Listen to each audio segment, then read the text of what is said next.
Back to the Locked On NFL podcast. I am one of your Thursday hosts, Tyler Rowland, here with Alex Clancy. On today's show, we are going to be talking about Dan Snyder and the Washington Commanders. Is this court case enough to make Dan Snyder finally lose the team? I got something to say about that. Also, Rob Gronkowski announced his retirement this week. Do you believe him? And if he came back for somebody other than Tampa Bay, who would it be? And then, of course, as we always do on Thursdays, we will open up Alex's mystery content crate and see what he has on his mind. So all of that and more on a Thursday edition of the Locked On NFL podcast. Let's roll. You are Locked On NFL, your daily NFL podcast. Part of the Locked On Podcast Network, your team every day.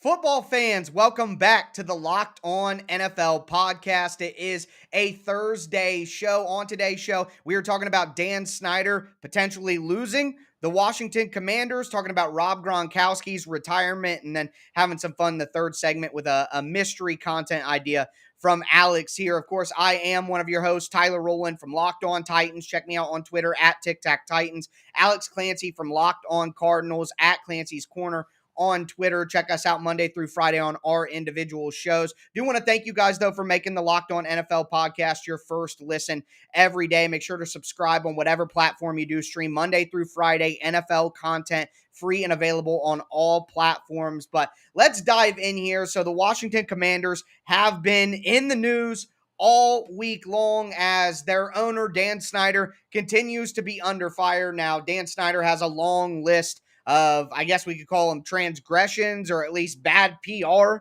situations. There's been a ton of talk. Basically, it seems like at all points in times over the last few years of him potentially losing the football team.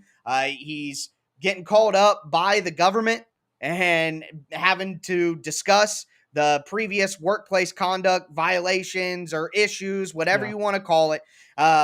He didn't show up. He's now been subpoenaed, so they're not letting him get away here. And earlier this week, Washington, actually in a coordinated effort, set out a bunch of different memos outlining all the changes that they've made over the last few years, getting Tanya Snyder involved more in the day-to-day operations. Ron Rivera, the Commanders' head coach, sent out a statement. So they're obviously trying to play defense on what's going on. Roger Goodell, of course, was involved and spoke with Congress about a bunch of different things. But the reality here is Dan Snyder has been through a ton of different fires. Is this actually enough to make him sell the team or give the NFL the ability to do it? Alex, in first blush, do you think this is the straw that breaks the camel's back, or he's going to fight through and survive?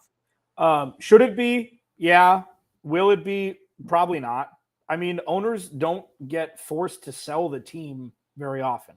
I mean, obviously, Donald Sterling in the NBA for very different circumstances.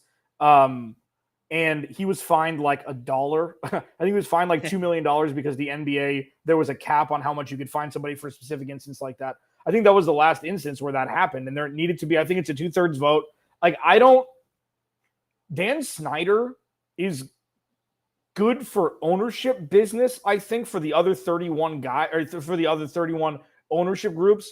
This has obviously been going on for a long time in DC. This has been going on for a long time. The whole expose, the whole article, everything like that. Like, there's like, I don't think it's going to be enough. No, I don't. Should it be? Absolutely. You should have been forced to sell the team. You know, when this report came out, if you were able to step down, you should have stepped down, but that's not how it works. And I don't think that's how it's going to end up now. Yeah, and I agree with you completely. This should be. What does it? It should have happened a while ago, and I think he's been protected because the reality here is billionaires are different than millionaires, and the people who have issues with Dan Snyder and the workplace culture and all that probably aren't even millionaires, maybe some of them. So it's going to be a tough battle when you take on a billionaire in any legal situation, no matter what is going on. So I think that I agree with you. It should be, but I have, I guess, an idea that maybe it will be, because I think that while I agree with you, I think Dan Snyder is good for business for the owners. Like when you're thinking about it from the owner's perspective, the other 31 people in the room, hey, Dan Snyder's got money. Maybe he offers certain things outside of what we see as fans of the game. But at some point, the constant PR nightmare, and now Roger Goodell is being called up on the carpet and having to answer for all of these different things. He's being asked about Dave Portnoy in the middle of the federal government. Now we can talk about that being a waste of tax dollars, but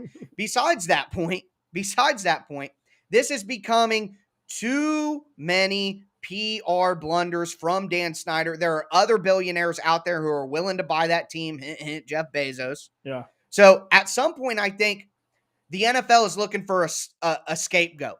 These 31 billionaires are in a little fraternity. They can't turn on each other like this. This would be breaking the code in a major way in their boys' club. But the NBA, when Donald Sterling's situation happened, it was enough. I think this may be enough for the NFL to finally be like, hey, Dan, it's not on us anymore. It's not, the federal government got involved. You got to go. This is all too much. And I want to say this, despicable that the Commanders are doing this parade of defense, sending out all these statements of all these changes they made. Why did you have to? That's an admission of guilt, in my opinion. Why'd you have to make the changes? Why'd you have to make all these drastic changes? If the culture was so bad for so long that you had to make all these drastic changes, then the person in charge, who is still in charge, needs to not be in charge anymore. You can't have such a sustained long period of time of mistakes and issues and then change them for a couple of years and put some makeup on and say, oh, look, we're different now. No, the guy who created that environment in the first place is still in charge. And with all of these constant issues, now that the federal government is involved, I think it may just be enough for Dan Snyder to be ousted as the owner of the Washington Commanders. Well, and let me say one quick thing here on top of that. Because Jeff Bezos gets whispered. Who owns the Washington right. Post? Who owns the Washington Post? Jeff Bezos. It's Bezos, right? Okay. Right, so, and where was the expose from? The Washington Post. So you connecting the dot, stop it. I'm not saying, but I'm not saying that Jeff Bezos could buy a football. He could buy all 32 football teams probably, Yeah. So the fact that if he I agree with you. And I think it's a fool's errand to even think that that's possible to happen. I understand. Maybe I'm being too optimistic. But but I get it. No, that's a rational way to look at the situation. And yeah, something has to be the end. Yeah. Well, unless it isn't. Of course. Right, of course. And that's a great place to end it. So we are going to move forward. Rob Gronkowski retired earlier this week. Do you believe him? If he came back, what team would he play for if Tampa Bay was not included in the discussion? We'll get into that in just a moment. Before we do want to thank you guys for making the Locked On NFL podcast your first listen every day. Also want to let you know that today's episode is brought to you by Rock Auto. RockAuto.com is an online company that's been serving parts customers for over 20 years. One thing I didn't know until we started working with RockAuto.com is auto parts stores, chain stores, have different price tiers, whether you're a professional mechanic or a do-it-yourselfer. So you're going to have to put on pants.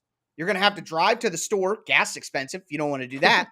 Then you're going to have to wait in line. You're going to get there. They may not even have the part that you want in stock. You're going to have it mailed to you or the store anyways. And then the guy who's a professional mechanic next to you is buying the same part for half the price. Not me, not you. Go to rockauto.com right now. See all the parts available for your car or truck. And when you make your purchase, make sure you write Locked On in the How Did You Hear About Us box so they know that we sent you. Amazing selection, reliably low prices. All of the parts your car will ever need. rockauto.com.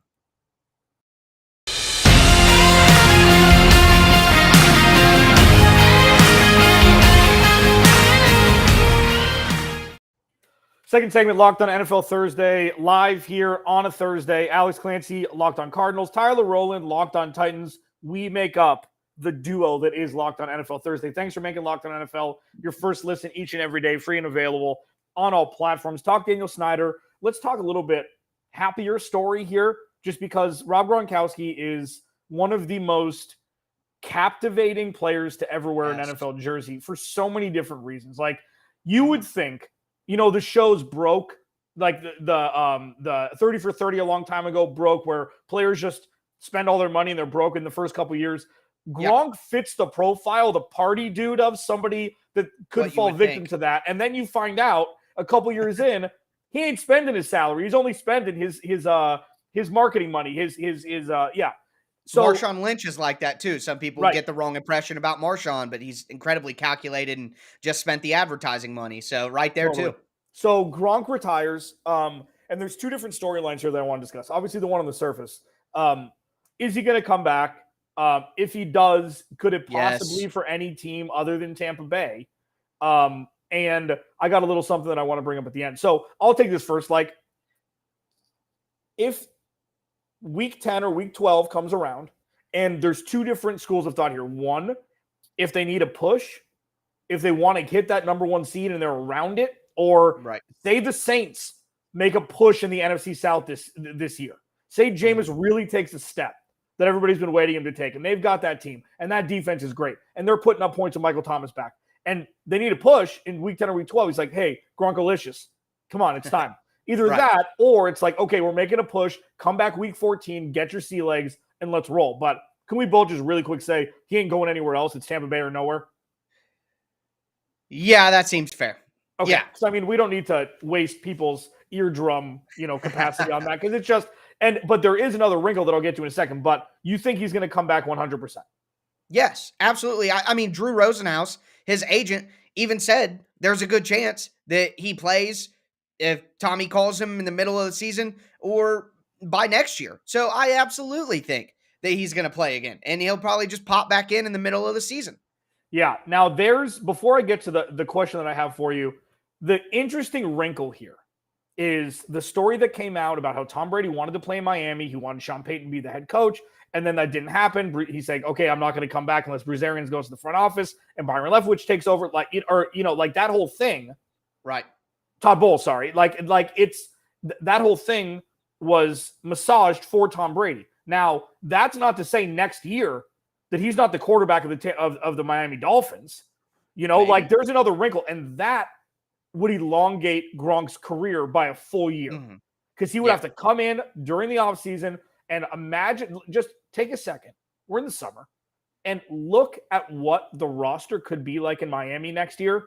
If Tom Brady takes a pay cut, if Gronk comes in for $12 and they have the rest of that team, holy mackerel, Watson, and you get to play New England twice a year. Like, that could be like, that sounds very appealing. An NFL player dream, or NFL, somebody covers or a fan's absolute dream. Yeah. I agree with you there. Yeah. Go ahead. Well, for me to move to, it's your question, so I don't want to steal it from you. Let me ask it here. Okay, you're right. I don't know if you had anything else to say about Gronk. So. No, I agree. He's going to play. He's going to come back for Tampa Bay, and I could see both of them going to Miami next year if they wanted to. I just agree with everything you said, man. So, you're on a roll. Sweet. Well, that's awesome. I mean, it's the first time. Butter me. I'm on a roll. So with Gronk, it made me think, like, the whole thing has gone on. We posted it from our social.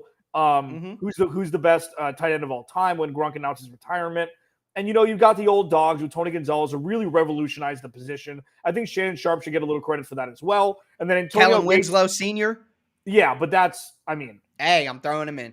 Yeah, that's fair. I mean, he was one of the first great. I think it's Gronk, though. Yeah, but then Antonio Gates really took what Tony Gonzalez did and shifted it. And then it's Jimmy Graham. It's the aforementioned tight end that's from New England that's not named Rob Gronkowski, who will remain nameless. Like it just really revolutionized the position. None of them can do what Gronk can do, where it's like, oh, it's Tuesday. Yeah, I'll go play football again. And I don't know if they would. I don't know if that's to say that it's a new age where Tony Gonzalez wouldn't do that and Antonio Gates wouldn't do that. But Gronk's career has been an absolute farce when it comes to like a storyline. It's like, I retire. Okay, I'm getting traded to Tampa Bay for $10 million. Like, it's just the most random thing. He's the greatest ever because of that, in my opinion. He is the pound for pound most dominant player we've ever seen at one position, I think, when you look at it, because he is absolutely unadulteratedly dominant.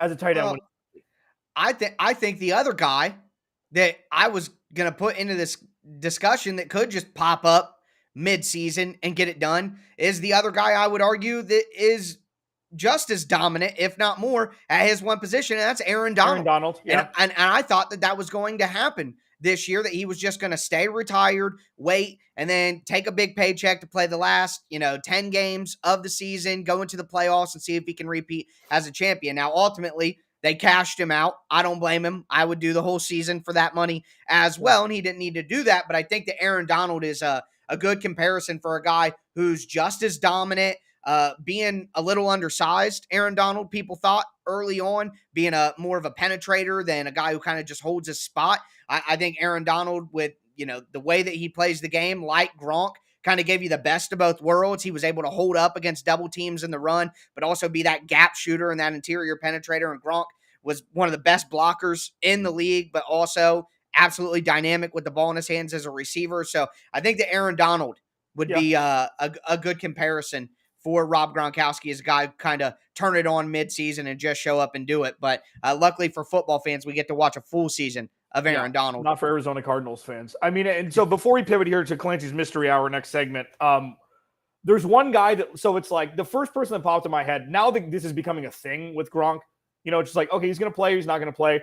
I don't know of anybody else in history across all sports that have done this. The only other name that came to my mind was Ray Allen.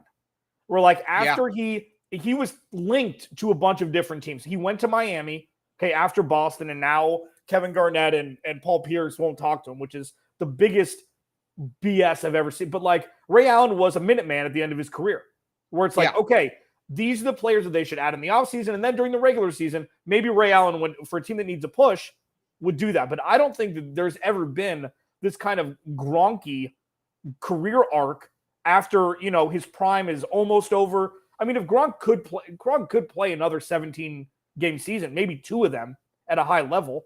Dude, I mean, he's a touchdown machine.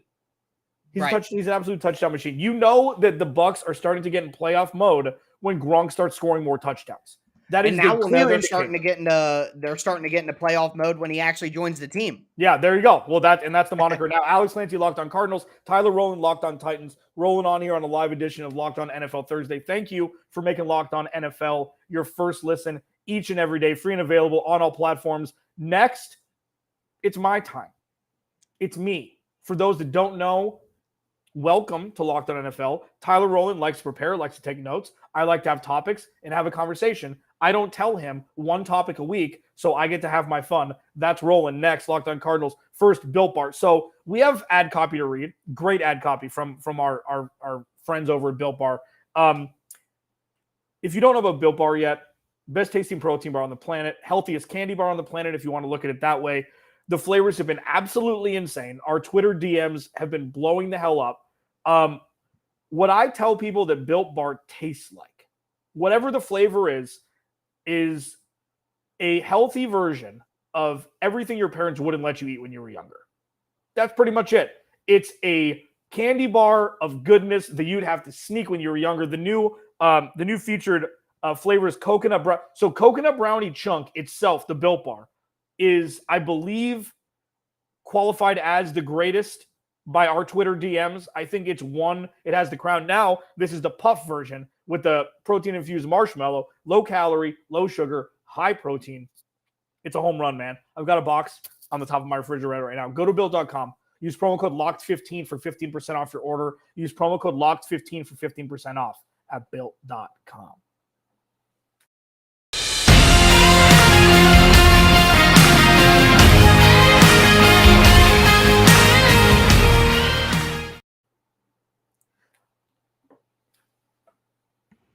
Hey, Alex. Hi. You know what's on tonight?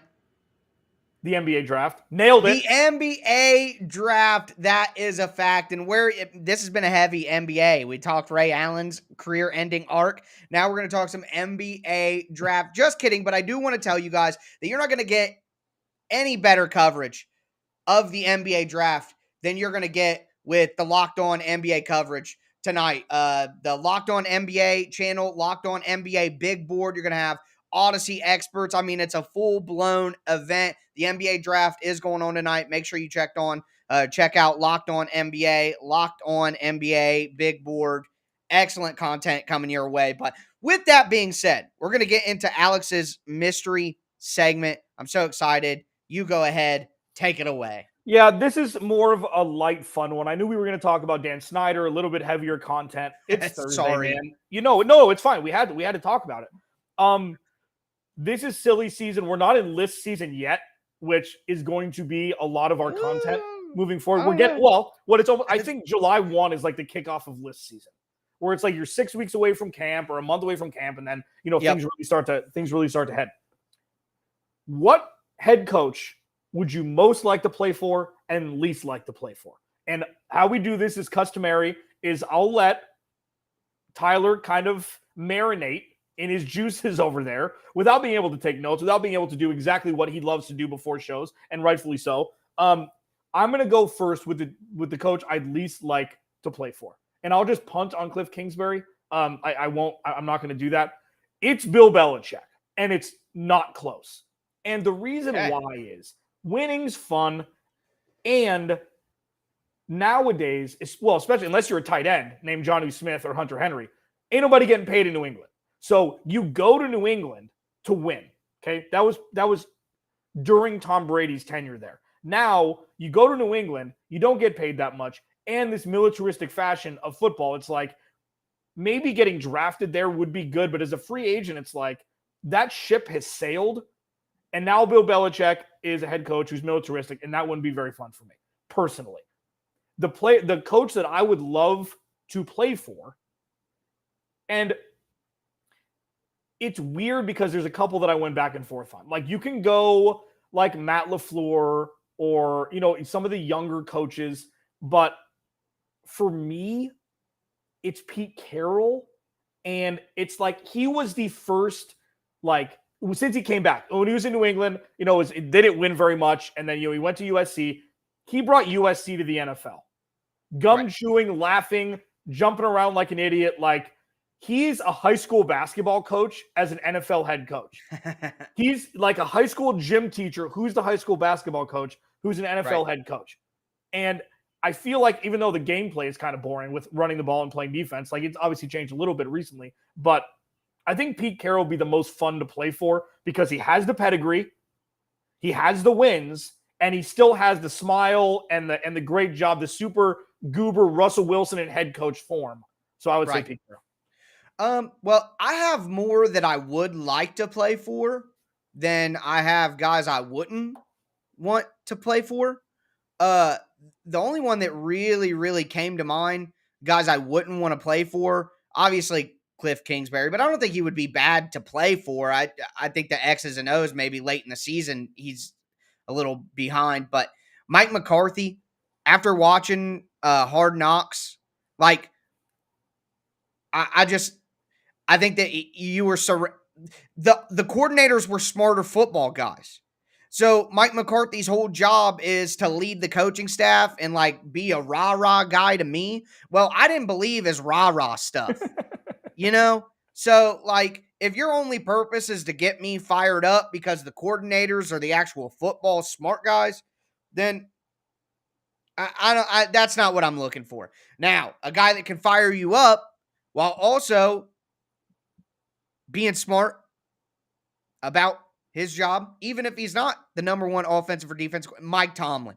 Let me play for Mike Tomlin. Yeah, let me play for Mike Vrabel. I know that I'm the Titans guy, so maybe that may seem like two-tone glasses, but I think a lot of people agree that Mike, Vrabel looks like a fun guy to play for. I, on the other side, because I am somewhat of a perfectionist and details and blah, blah, blah, I would like to play for Bill Belichick to see the method behind the madness. So I'm with you there in terms of having a couple of guys that I'd like to play for. But, yeah, Andy Reid in there, of course, would be great, too, because he's like an old grandpa, that's just an offensive genius. But, yeah, I would say Mike McCarthy I wouldn't want to play for, and Mike Tomlin would be my number one to play for. Word. Alex Clancy, Locked On Cardinals, Tyler Rowland, Locked On Titans. We are Locked On NFL Thursday. Thank you for making Locked On NFL your first listen each and every day. Be sure to check him out Monday through Friday, free and available on all platforms, all your Tennessee Titans news, and likewise for me with the Arizona Cardinals. Yeah, man. Thanks for making it first listen. Tomorrow, your boy Q, Chris Carter. I mean, some of the best in the business. Like, we do not mess around with the national host pairings. We do not do it. So be sure to check our boys out tomorrow. Alex Clancy, Tyler Rowland. We'll talk to you next Thursday.